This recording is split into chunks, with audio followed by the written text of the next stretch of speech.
Efésios capítulo 5, versículo 25.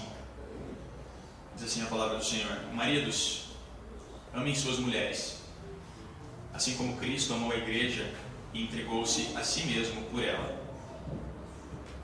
Pai, eu te agradeço, Senhor, nessa manhã, por cada vida que o Senhor trouxe nesse lugar, Jesus. Pela tua igreja que está aqui, Senhor. Eu exalto o teu nome, muito obrigado.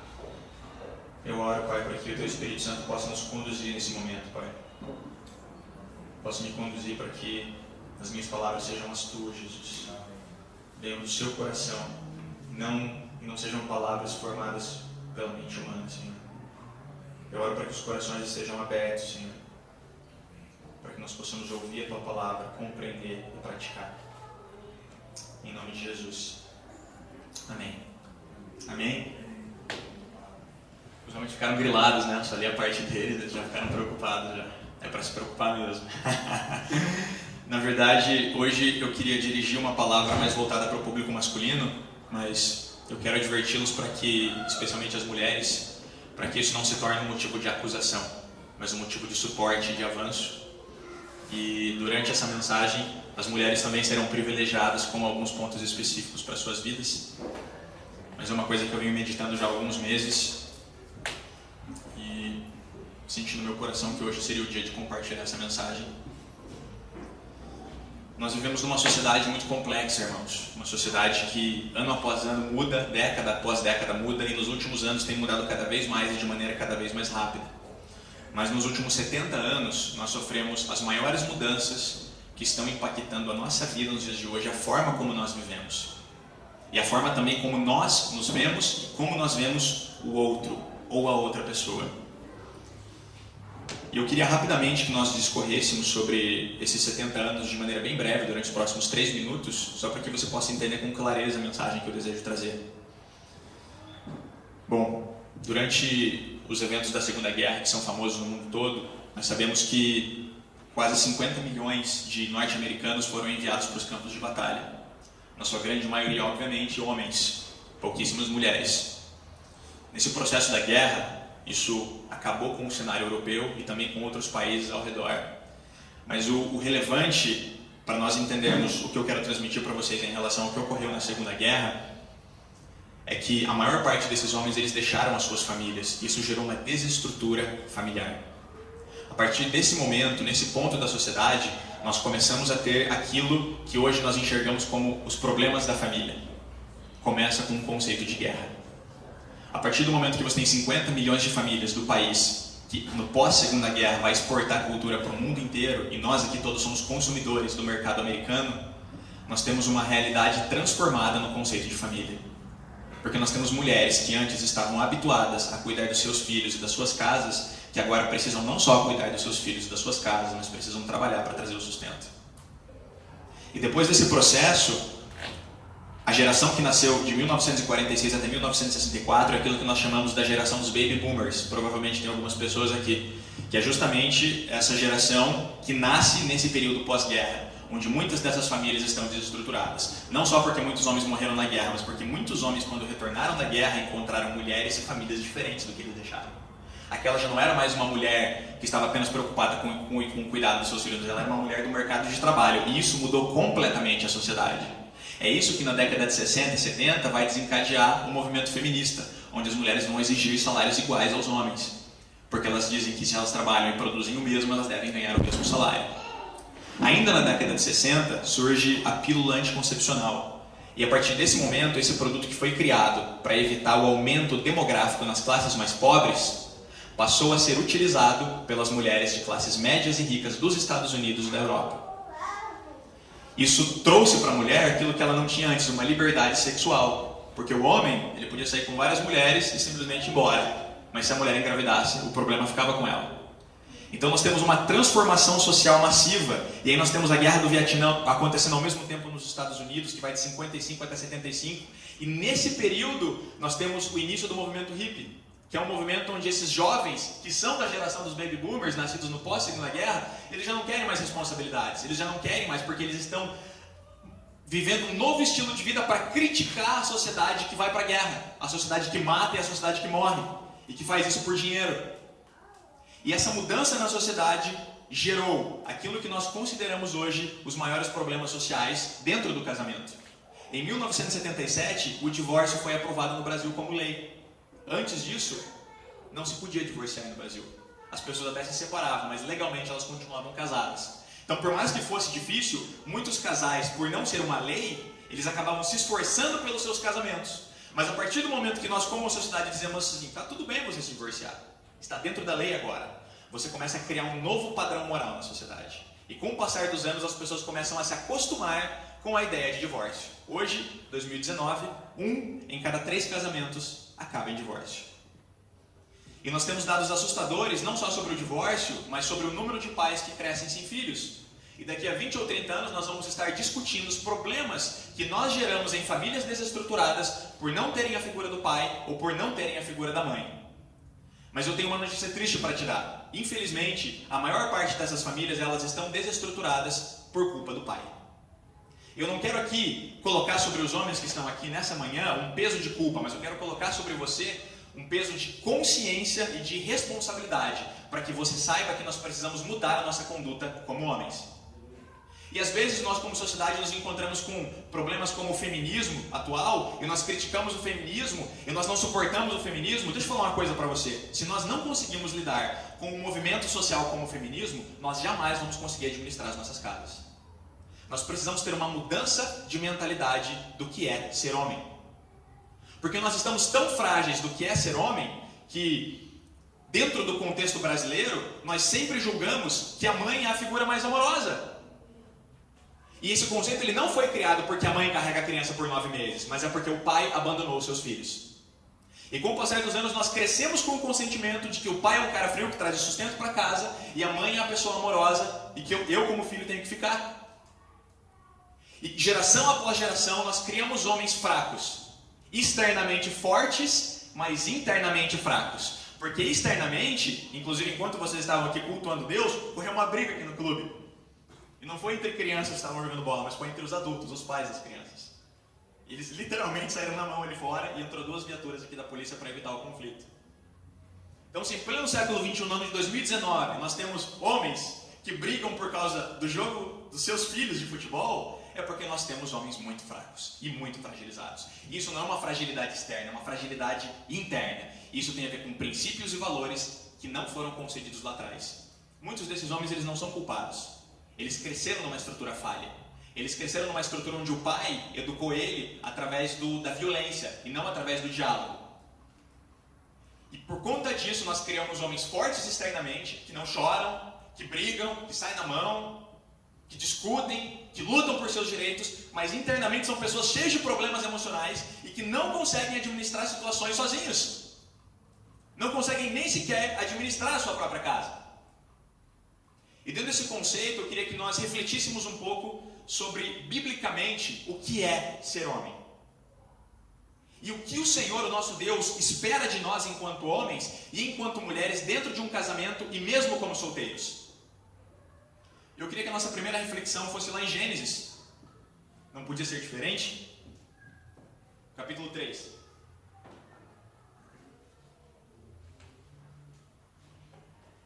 Existe uma diferença do homem do mundo e do homem segundo o coração de Deus.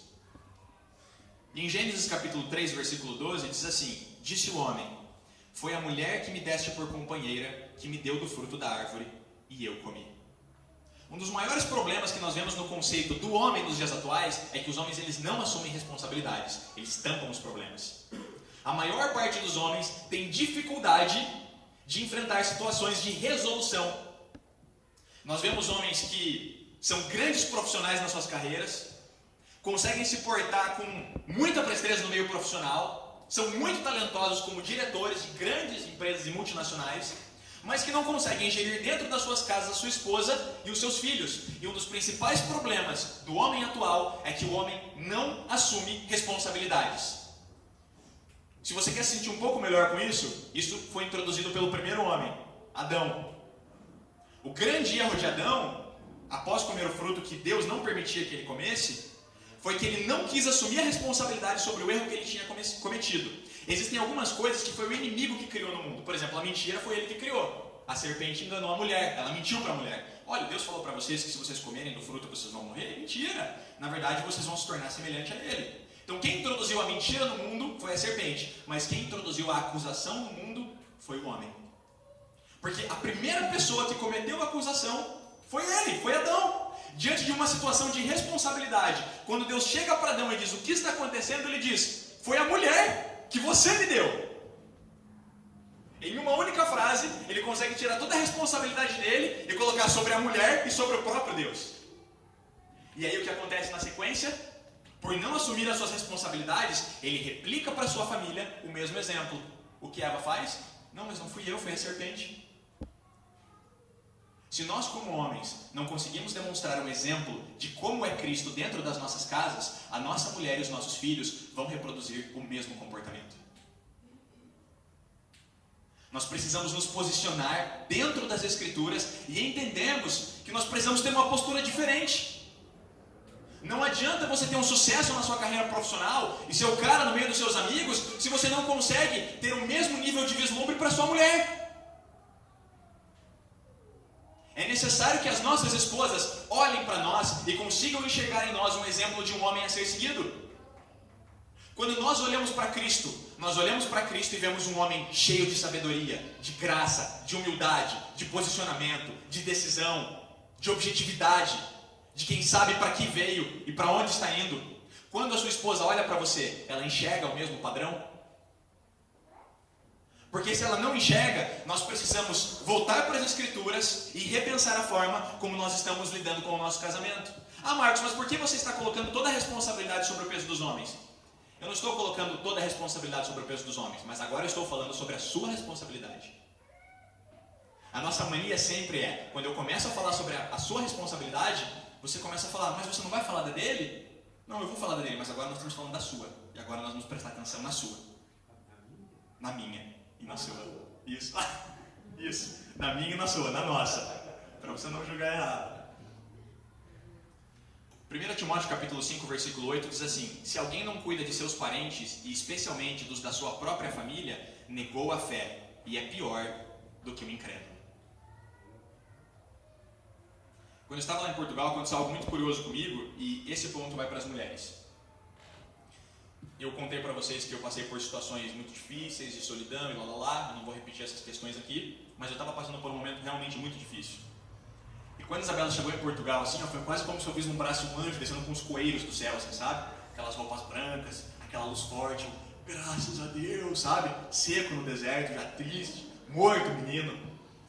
E quando a Isabela chegou, ela passou um tempo muito precioso aqui. Esse tempo que nós ficamos separados foi muito importante para ambos. Nós crescemos muito, gerou muita maturidade. E quando ela chegou lá, ela falou assim: olha, então, já que você está aqui há mais tempo, eu preciso que você me dê uma orientação. Eu falei, claro, eu vou te orientar, vou dizer para você o que você tem que fazer. E aí, olha, eu acho melhor você fazer isso e fazer assado. E depois de uma semana, a Isabela sentou comigo e falou assim: olha, dentro de uma semana você já me falou 3 coisas diferentes e elas não combinam. Como assim não combinam? Mas está tudo certo, né? Já temendo, desesperado. Ela falou assim: olha, sentada na cama comigo. Foi a primeira vez que ela fez isso em 7 anos de casados. Eu preciso que você assuma a sua posição de sacerdote para você me ajudar a tomar a minha posição. A maior parte das vezes, e isso é uma coisa que tem que ficar claro, eu não estou aqui dizendo para vocês que os homens não erram. Mas quando dentro da minha casa eu crio uma cultura onde Jesus Cristo é o centro de todas as coisas, eu conduzo a minha esposa para Jesus e eu mostro para ela a essência dele, o caráter dele, a realidade dele, no dia que eu errar, a minha esposa não vai errar. E ela vai me ajudar no meu erro e vai me colocar de volta no meu lugar.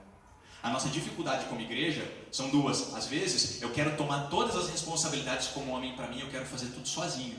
E aí eu esqueço que a minha esposa, ela é tão sacerdotisa quanto eu. Porque lá no momento da criação o Senhor disse assim: façamos para o homem uma auxiliadora idônea. E idônea significa na mesma altura, nos mesmos olhos. E com o passar dos anos, nós amamos dizer o versículo de que as mulheres devem ser submissas aos homens. Mas será que nós exercemos uma liderança digna de submissão? Porque, meu querido, se você não exerce um caráter como o de Cristo dentro da sua casa, você não pode exigir da sua esposa que ela também cumpra a palavra na sua vida. E existe uma cadeia que segue uma sequência. Se o Senhor falou que eu tenho que amar a minha esposa como Cristo ama a igreja, eu quero lembrar você que a palavra diz que nós amamos a Deus porque Ele nos amou primeiro. Então, eu ofereço para minha esposa e então eu vou receber de volta. É claro que existem muitas vezes mulheres cristãs que acabam assumindo o papel sacerdotal porque o homem não é cristão. Mas pergunta para essa mulher a dificuldade da vida dela. E o quanto ela clama que o marido volte a assumir essa posição. Porque a posição de liderança, ela não é uma posição de hierarquia, ela é uma posição de serviço. E nós crescemos com a concepção empresarial de que quando eu assumo uma posição de liderança, eu passo a ganhar um salário maior, eu passo a ter mais responsabilidades, mas eu passo a trabalhar menos, porque eu delego. Meus queridos, a liderança de Deus é totalmente o contrário, porque quando os discípulos e os judeus começaram a questionar Jesus sobre a questão do sábado, Jesus fala assim: meus queridos, o meu pai tem trabalhado até agora. Jesus ele quer demonstrar para aquelas pessoas que eles estão tentando criar desculpas dentro da lei para se beneficiar, mas ele está falando: queridos, o meu pai continua trabalhando, Deus continua trabalhando. A nossa concepção sobre como Deus age no dia a dia tem que mudar. Nós temos um Deus ativo.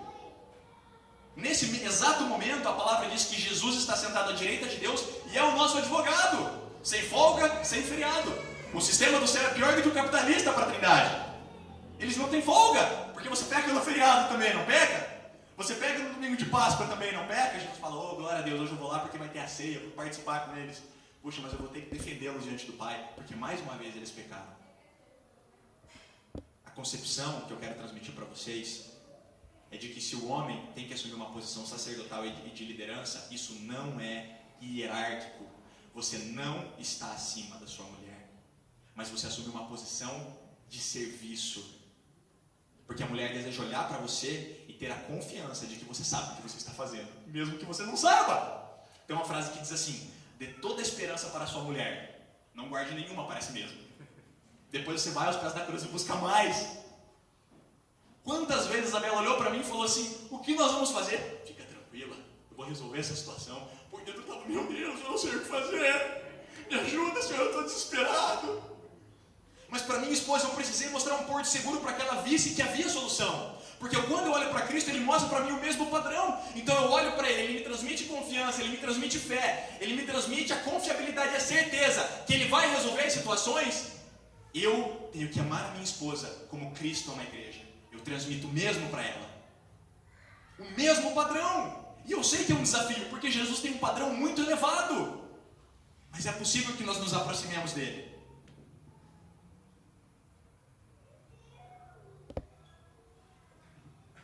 Em relação a isso, eu queria aqui dar uma pincelada para os solteiros.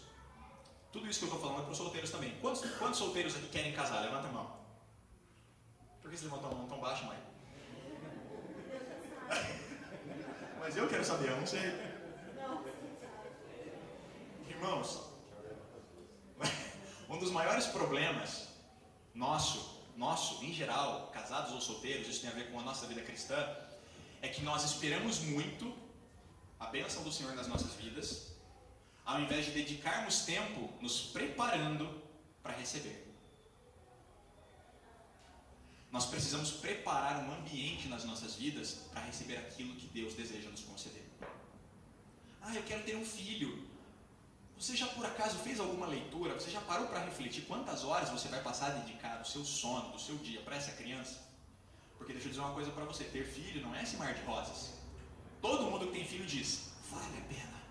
Mas enquanto diz vale a pena, a mão está tremendo, o suor está escorrendo, sabe? O cabelo parecendo uma vassoura, porque é um desafio. Nós dedicamos muito tempo para os nossos filhos e menos tempo para nós mesmos.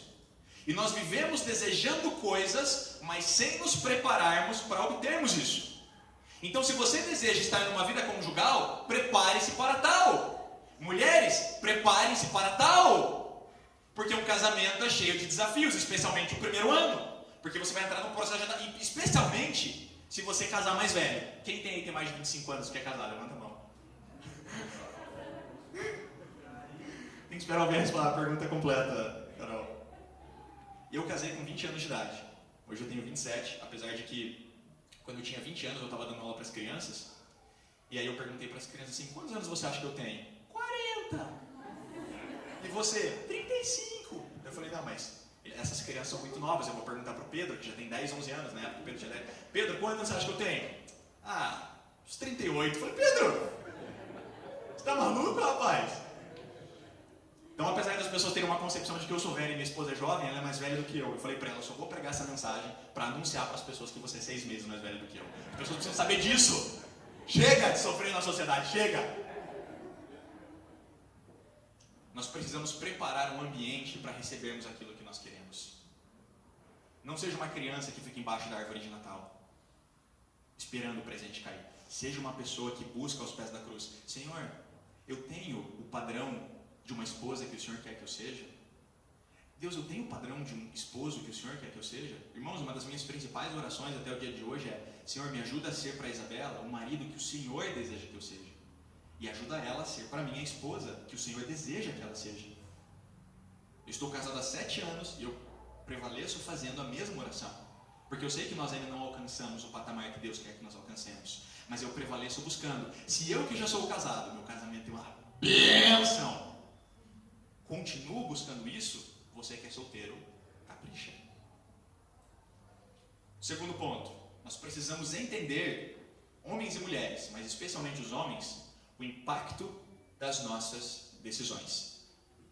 Continuando o texto, em Gênesis capítulo 3, do versículo 16 ao 19, diz assim: a mulher, ele declarou, Deus falando, multiplicarei grandemente o seu sofrimento na gravidez. Com sofrimento você dará à luz filhos. Seu desejo será para o seu marido, e ele a dominará. E ao homem declarou: visto que você deu ouvidos à sua mulher e comeu do fruto da árvore da qual ele ordenara que não comesse, maldita é a terra por sua causa.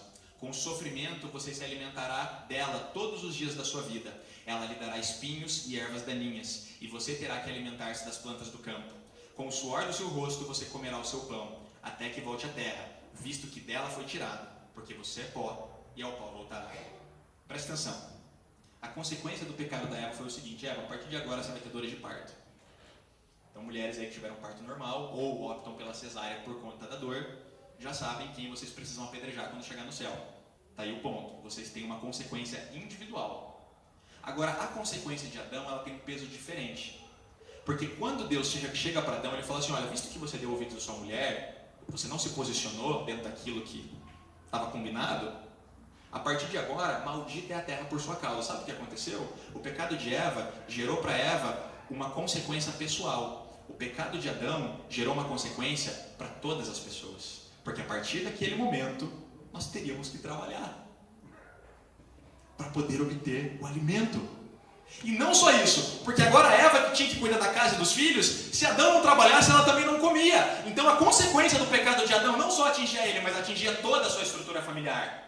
Nós precisamos entender que dentro do reino de Deus existem algumas diferenças nas consequências dos meus erros. Eu não estou dizendo para vocês que a mulher também não pode cometer um erro que vai gerar uma consequência para o seu marido. Mas dentro das escrituras de Gênesis, a Bíblia deixa muito claro que as consequências geradas do pecado de Adão foram para toda a sua família, enquanto a de Eva foi individual. Isso não se trata de peso maior, mas de responsabilidades diferentes. Homens, assumam o que é da sua responsabilidade. E mulheres, assumam o que é da sua responsabilidade. Não troquem, mas assumam. Quando nós entendemos que a nossa decisão tem um peso diferente, nós começamos a vislumbrar as coisas de uma maneira diferente. Nós precisamos lembrar e compreender, irmãos, que nós fomos feitos à imagem e semelhança de Deus. E nós temos uma geração de homens que tem trocado a sua honra por dinheiro e tem trocado o amor por promiscuidade. Homens que não são mais levados a sério. O padrão de homem que o mundo desenhou para nós e o padrão de homem que Deus desenhou para nós são completamente diferentes. São completamente diferentes. Eu digo mais para vocês, um homem posicionado no meio da sociedade, dentro dos ímpios, ele sofre muito, muito mais do que as mulheres. A pressão masculina é absurda. O nível de posicionamento que o homem tem que ter para manter aquilo que Deus exige dele é muito elevado. Portanto, posicione-se. E lembre-se que você foi feito à imagem e semelhança de Deus. Você precisa agir como tal. Sabe, irmãos, existe uma sinergia. Quando Deus ele cria o homem, ele sopra o fôlego de vida nele. Na sequência, ele tira uma costela do homem e cria a mulher. Deus colocou no homem uma essência de Deus e tirou do homem uma essência para criar a mulher. O homem foi feito para Deus, o homem foi feito para a mulher foi feita para o homem, e ambos foram feitos para Deus. Quando nós não entendemos essa concepção bíblica de como nós devemos conduzir os nossos casamentos, a nossa casa, nós não vamos chegar a lugar nenhum.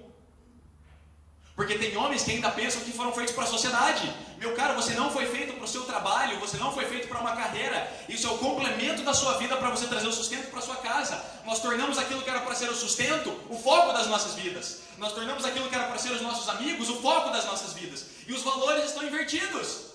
Se você não tem prazer de ficar com a sua mulher em casa, você precisa se converter. Porque nós estamos vendo uma geração de homens que não querem ficar com as suas esposas. Isso não cabe na minha cabeça. Ah, Marcos, mas então é errado? Não, não é errado. Essa semana eu joguei futebol, eu comi um churrasco com ímpios, eu estava lá no meio deles, cheguei na minha casa 10h30 da noite, mas quando eu cheguei, a minha esposa estava linda, graciosa, deitada na cama olhando para mim. Não tem nada melhor. Se a sua concepção como homem não é a mesma em relação à sua mulher, tem algo errado com você. Você está tão alimentado da sujeira e das porcarias do mundo que você não consegue vislumbrar a esposa maravilhosa que está do seu lado. Um mundo com carência de fidelidade. Ah, porque hoje em dia as mulheres traem tanto quanto os homens. Isso, claro, depois dos homens terem traído as mulheres durante inúmeras gerações. E agora os homens querem se voltar para as mulheres. Nossa, mas vocês, senhores, posicionem-se. Mudem a sua concepção, a sua forma de viver e de olhar para as mulheres. Olhe, nós precisamos chegar aos pés da cruz e falar assim: Senhor, eu preciso dos teus sentidos para lidar com a minha mulher, porque ela é diferente de mim. E quando você vai diante de Cristo, você busca os sentidos de Cristo. Senhor, eu preciso da tua audição, eu preciso dos teus olhos, eu preciso da tua fala, do teu tato, para que eu possa tocar, falar, ouvir e olhar para minha esposa da mesma forma que o Senhor olha para a sua igreja. Nós precisamos buscar os sentidos de Cristo para as nossas vidas, para nós contemplarmos a nossa esposa com os mesmos olhos. Porque a palavra do Senhor diz em Romanos que Cristo prova o seu amor por nós, porque Ele morreu por nós, quando nós ainda éramos pecadores. A concepção, Jesus amou a igreja antes de existir igreja. E nós queremos uma esposa perfeita, para daí nós amarmos ela. Deixa eu falar uma coisa para você, começa por você. Se você não amar sua mulher como Cristo ama a igreja, se você não for o homem de Efésios capítulo 5, você jamais vai ter a mulher de Provérbios 31, jamais. Ah, mas a minha mulher também não ajuda. Deus, Ele não aceita desculpas. Eu não estou dizendo para vocês que as mulheres agora vão se eximir de toda a culpa, mas começa por você.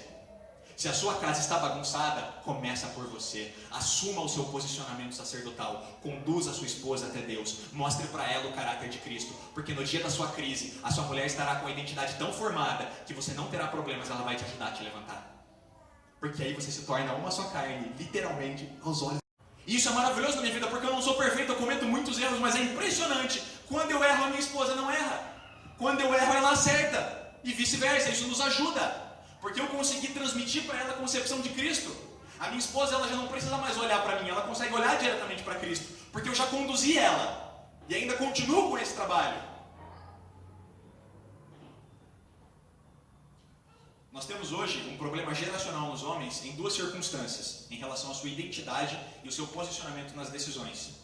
Nós temos homens corajosos que não têm humildade e nós temos homens humildes que não têm coragem. Vou explicar para vocês de forma resumida. Existem homens que são executores. Você fala para ele assim: olha, isso aqui precisa ser feito. Cara, ele faz. Olha, nós temos aqui uma conta para pagar. Em 2 horas ele arranja o dinheiro. Ele é executor, ele é frenético, ele resolve problemas. Mas muitos desses caras que são corajosos, eles não têm a humildade de serem executores de acordo com a vontade de Deus. Então eles fazem só com a força do seu braço. E eles não buscam humildemente a vontade do Senhor para fazer aquilo com coragem, mas tendo fixo a vontade de Deus consigo. E aí nós temos do outro lado homens humildes. Ah, Senhor, me ajuda, eu preciso do Senhor. E buscam a Deus, e buscam conselho, e são humildes, e recebem repreensão e aceitam. São pessoas de bom coração, mas não têm coragem para tomar decisões. Não têm coragem para tomar decisões. Quando Adão e Eva comem o fruto, a Bíblia diz que eles comeram. Ou seja, antes de Eva comer o fruto, ela chegou para Adão: ó Adão, o fruto é bom, vamos comer. Sabe o que é engraçado? A serpente, ela convenceu Eva. Olha, veja bem, o fruto ele tem boa aparência, você vai se tornar conhecedora como Deus. Trouxe argumentos pesados para a discussão, trouxe bons argumentos. E a palavra do Senhor diz que Eva contemplou o fruto e viu que era agradável aos olhos e bom ao paladar. Então ela tomou do fruto. Mas em relação a Adão, Eva já chega para ele e fala assim: olha, Adão, olha o fruto. E Adão já está comendo, cara. Ela não precisa nem convencer o indivíduo e ele já se entrega aquilo. Sabe por que isso acontece? Porque não tem padrão formado. Deixa eu perguntar uma coisa para você, Thiago. A Karina vai oferecer maconha para você, não? Graças a Deus. Vai oferecer cocaína para você? Por que isso não vai acontecer? Porque ela te conhece. E porque você conhece a sua esposa. Se Eva ofereceu o fruto para Adão, sabendo que era proibido, é porque eles não tinham um relacionamento profundo bastante para ela conhecer o marido dela. Porque se ela soubesse, se Adão fosse um homem posicionado, que buscasse a Deus e que tivesse Deus como o primor de todas as coisas, Eva jamais teria oferecido o fruto para ele. Ela poderia até ter comido sozinha, porque ela pode tomar uma decisão individualmente, mas ela jamais teria oferecido para o marido dela. Se Eva, sabendo também que o fruto era proibido, traz o fruto para o seu marido e oferece para ele na maior cara lavada, é porque ela realmente não tinha a profundidade e eles ambos não conheciam a Deus. Quando há uma fragilidade na sua identidade em Deus e no seu caráter, você tende a cair. Se você não conhece o seu cônjuge profundo bastante para saber qual é a concepção dele sobre Deus, vocês tendem a cair.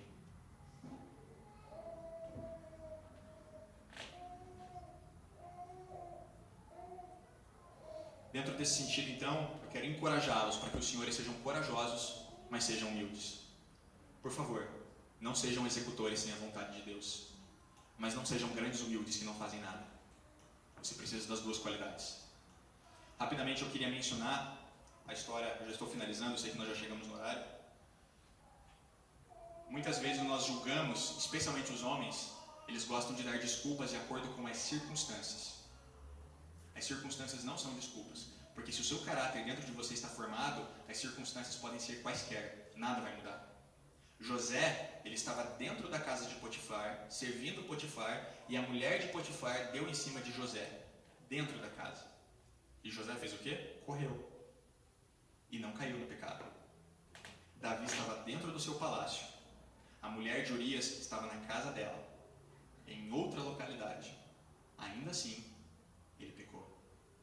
Não são as circunstâncias, é o seu coração. Nós estamos muito acostumados com uma geração que dão inúmeras desculpas para coisas que têm a ver somente com o seu caráter. Não culpe situações que têm a ver com a sua falta de posicionamento. Por fim, eu queria que nós refletíssemos sobre o casamento, e vai ser bem rápido. A Bíblia, ela nos traz diversos exemplos nos mostrando que Jesus é o nosso noivo, amém? E a igreja é a noiva. Tem a parábola das 10 virgens que fala sobre isso, sobre as noivas nécias e as noivas prudentes que buscaram o seu óleo. Tem a parábola das bodas. Tem depois, no próprio livro de Apocalipse, Jesus falando sobre João percebendo a nova Jerusalém que desce dos céus, ataviada como uma noiva, que é o local que nós vamos morar. Então nós vemos na Bíblia diversas referências ao nosso encontro com Jesus, sendo o encontro do noivo com a noiva. Eu estava meditando sobre isso, e o Senhor falou assim para mim: Marcos, se o dia do seu casamento representou o encontro de mim com a igreja, o seu casamento deveria ser uma extensão do que é a eternidade. Irmãos, nós crescemos numa sociedade que nos fez nos acostumar com a ideia de que casamento é assim mesmo, de que relacionamento é assim mesmo, mulher é assim mesmo, só muda de endereço, homem é tudo igual. Nós nos acostumamos tanto com essa concepção que nós não buscamos mais a realização do reino de Deus dentro das nossas casas. Nós não buscamos mais a realidade do reino dentro das nossas casas. Nós viemos para a igreja, oramos por pessoas, nós oramos por pessoas na rua, nós falamos de Jesus no trabalho. Ai de mim, irmão, ser ministro para 100 pessoas dentro da igreja e não ser ministro da minha esposa dentro da minha casa. Nós precisamos trazer a realidade da eternidade para dentro da nossa casa. O nosso casamento precisa ser uma extensão disso. Se ainda não é, eu tenho uma boa notícia para te dar. Ele pode se tornar. Talvez você vai dizer para mim assim: Marcos, mas você é um jovem, você que está casado há pouco tempo, Irmãos, eu conheço pessoas que estão casadas há 6 meses e falam a mesma coisa dos que estão casados há 40. Com a minha curta experiência, eu já percebi que não tem a ver com o tempo de casados, tem a ver com quem são as pessoas e com a forma com a qual eles conduzem as suas vidas. Tudo tem a ver com a forma como você decide, a forma como você age, quais são as suas prioridades. Se as suas conversas de WhatsApp, as coisas que você pesquisa na internet, as coisas que você assiste, ficassem totalmente deslumbradas diante da sociedade, você sentiria vergonha de alguma delas? Se a sua esposa pudesse ver tudo isso, você sentiria vergonha de alguma delas? Se você sente, mude até o ponto que a sua vida possa ser um livro aberto e você não tenha mais nada do que se envergonhar. Porque se há algo lá, é porque você ainda não alcançou o padrão de Cristo.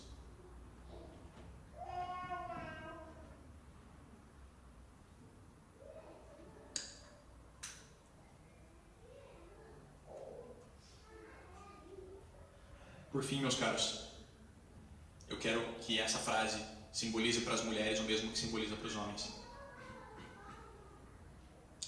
Homens, sejam para suas esposas os homens que vocês querem que os seus filhos se tornem e que as suas filhas se casem.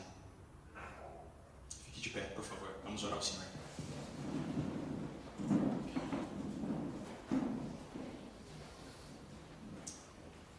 Senhor, eu quero te agradecer por esse tempo, onde nós podemos discorrer rapidamente sobre a Tua Palavra, Jesus, e sobre a Tua vontade para as nossas vidas, como homens e como mulheres.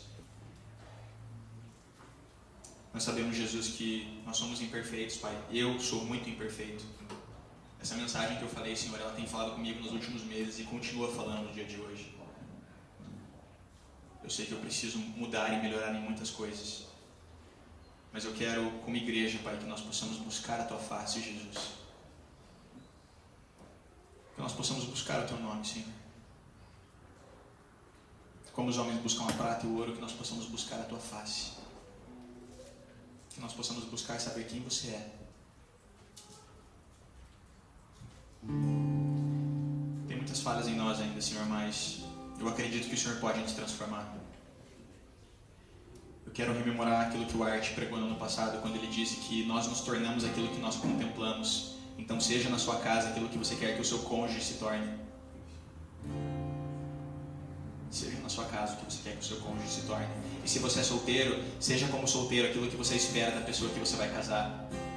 Haja como uma pessoa casada, porque Cristo, Ele te complementa em todas as coisas. Se você está namorando uma pessoa que você não pretende casar, você está namorando o marido de alguém ou a esposa de outra pessoa. Nós precisamos entender que o casamento é a segunda decisão mais importante das nossas vidas. Depois de Cristo, é a decisão mais importante das nossas vidas. E nós precisamos nos posicionar nessa área. Existe uma geração de homens caídos.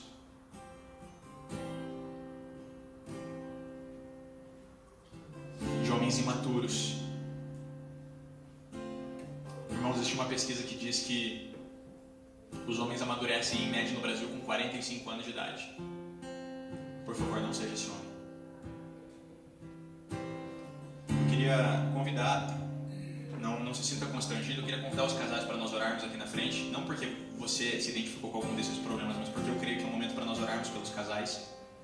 Se você não está com a sua esposa, não tem problema, você pode vir representando.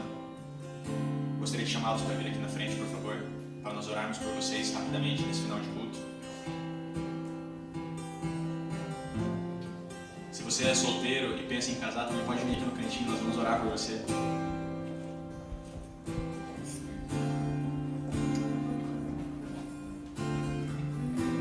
Eu vou orar e depois vocês podem ter a liberdade de orar uns pelos outros.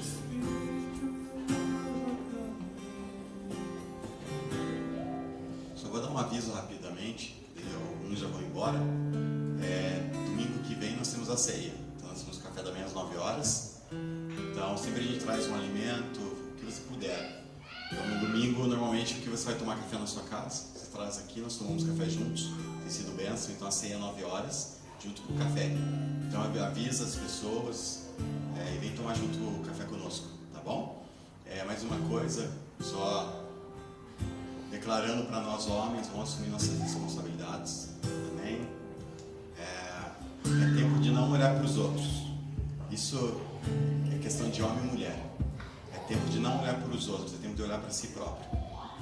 Jesus nos ensinou esse princípio. O que Jesus falou antes de olhar para o teu irmão? Olhe para quem? Para Jesus ou é para você mesmo? Para você mesmo. Então olhe para você e mude o que precisa mudar na sua vida. Depois de você mudar, você vai ter autoridade. Porque a autoridade vem disso. Vem de você viver aquilo. Então Jesus tinha autoridade por quê? Porque ele vivia o que ele falava. Então você vai ter autoridade para mudar a tua família, para ajudar os teus filhos, ajudar a tua esposa quando você viveu o que a palavra diz. Então naquele momento você vai poder falar para tua mulher: não minta mais. E ela vai falar: realmente você nunca mentiu. E aí se mentir, eu vi que você não mente mais. E você pode, mas você é um mentiroso, querido. Não adianta falar para o teu filho não mentir. Vai falar: pai, mas você mentiu. Tem um filho? O filho não faz isso? Você fala: não faz isso, mas você faz. Porque o filho, criança é sincera. Então, cara, assuma que Deus tem na sua vida. Josué falou: eu e minha casa serviremos ao Senhor. Ele assumiu uma responsabilidade. Josué ele não orou e falou: Deus, será que eu falo isso? Não, Josué assumiu a responsabilidade de homem e falou: vocês decidem o que vocês vão fazer, mas eu já decidi. Eu e minha casa aqui, minha mulher e meus filhos vai servir ao Senhor, porque eu sou líder na minha casa. Eu vou ser o sacerdote do meu lar. Então, se eu vou para a igreja, meu filho vai ir. Ah, mas não quer ir. Enquanto não completar 18 anos, que eles não têm que querer. Muitas pessoas agradecem pelo pai forçar ir para a igreja. Fala: mas na época eu não gostava, mas graças a Deus que meu pai me forçou a ir, porque hoje eu entendo. Muitas vezes hoje os filhos querem muita coisa.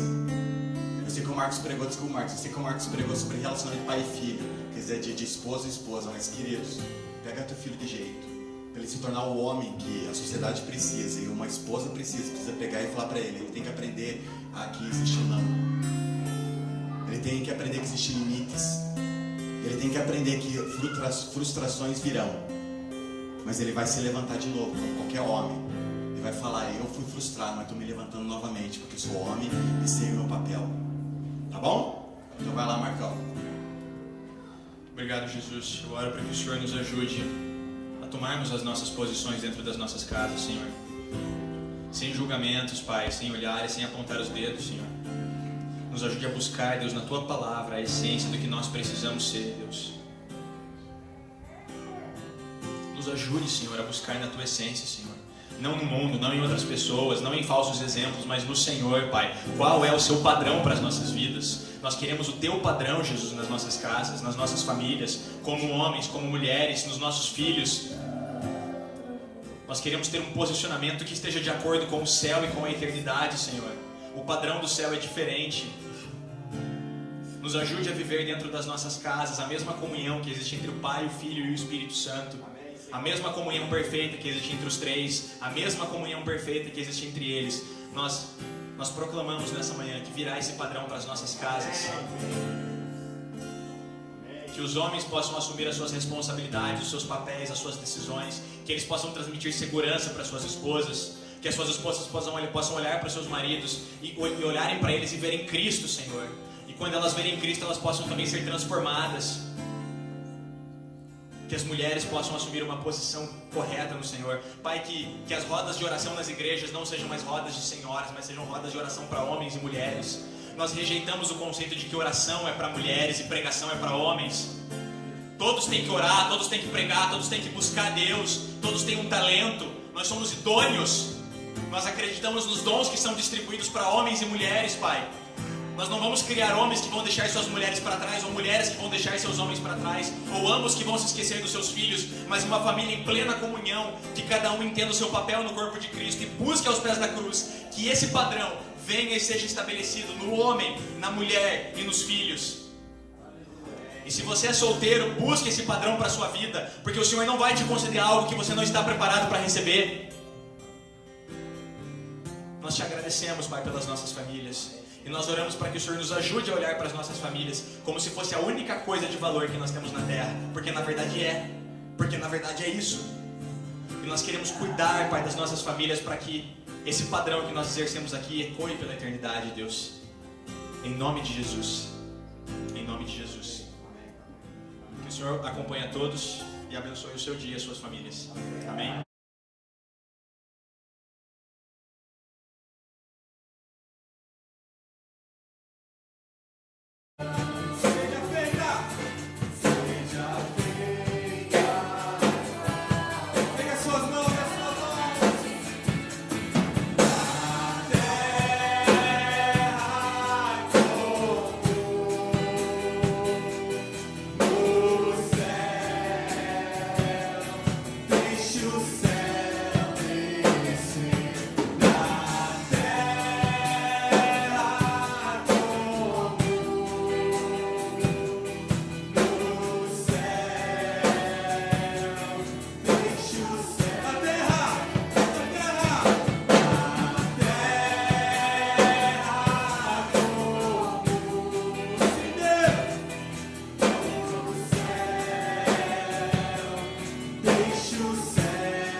Deixa o céu descer.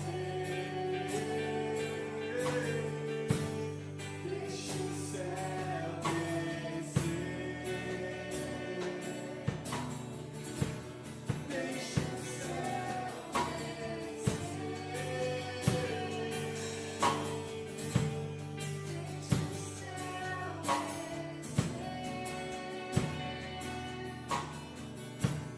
Deixa o céu descer.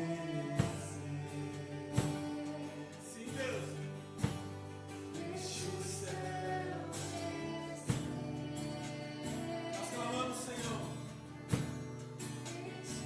Pai nosso que estás no céu,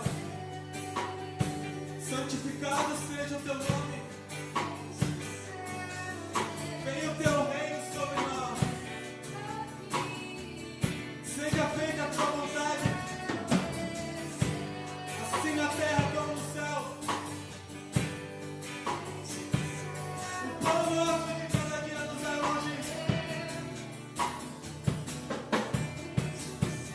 Perdoa as nossas ofensas, as nossas dívidas, assim como nós perdoamos os nossos devedores. E não nos deixe cair em tentação, mas livra-nos do mal. Pois teu é o reino, tu é a glória, por todo sempre. Pois teu é o reino, Senhor. É o poder e tua é a glória, pra sempre. Amém. Teu é o reino, teu é o poder e tua é a glória, pra sempre. Quando Jesus foi questionado pelos fariseus sobre o reino de Deus, ele falou que o reino de Deus não vem com visível aparência. O reino de Deus não vem com grandes manifestações, com grandes templos,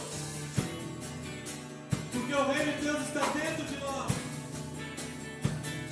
O reino de Deus está dentro de nós. E se o reino é dele, e se o reino pertence a ele, ele está dentro de você. Ele está dentro de você e ele quer manifestar o reino. E outra coisa que ele nos ensina, que a tua palavra nos ensina, que o teu reino não é comida nem bebida, mas é paz, alegria, é justiça, alegria no Espírito Santo. Por isso deixa o Senhor manifestar o reino dele na sua vida nesse dia. De dentro para fora. De dentro para fora. De dentro para fora. Aleluia. E deixa o céu descer. E que seja de dentro para fora.